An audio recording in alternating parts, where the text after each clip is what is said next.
In the city of Niterói, local authorities are restricting entry from neighboring Rio de Janeiro, which has the second highest COVID-19 infection rate in Brazil.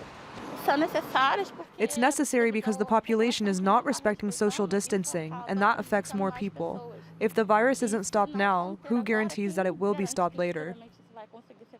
It seems logical enough, but not to President Jair Bolsonaro, who is balking at calls from governors to impose a lockdown.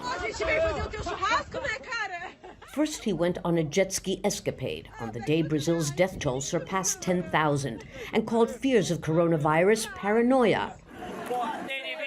Now, as the toll approaches 12,000, he's issued a decree to allow barbershops, beauty salons, and gyms to reopen as essential services. The prestigious British medical journal The Lancet says Bolsonaro may be the single biggest threat to Brazil's fight against coronavirus. In Chile, the government is also under fire, accused of taking too long to impose widespread quarantines in the capital.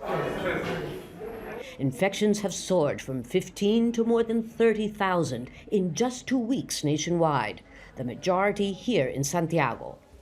The death toll is still relatively low, but that's likely to change very quickly. This is the entrance to the emergency room of one of Santiago's oldest and largest public hospitals. The beds in the critical care units are now almost full, and that isn't even the worst problem. It's the lack of nurses and other technicians that are needed to care for patients that need emergency care. The Air Force is airlifting recovering patients to other provinces to share the load. Short-staffed and with 90% of beds taken, the government has declared what it calls the battle for Santiago. Clearly worried, President Sebastian PINERA is overseeing the arrival of massive amounts of protective gear and more ventilators. These next weeks will be very challenging and will require the best of all of us.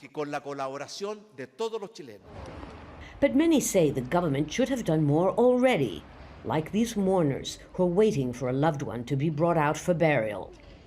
ABEL says he lost his nephew and his uncle in less than a week. Now we're all dying because of the incompetence and greed of our leaders who refused to declare a total lockdown in Santiago. We were supposedly experts, prepared for the worst, but it's a bunch of lies. More than half of Santiago is now finally under quarantine, but it may be too late to prevent the health system from collapsing, even before Chile reaches the peak of the pandemic. Lucia Newman, Al Jazeera, Santiago.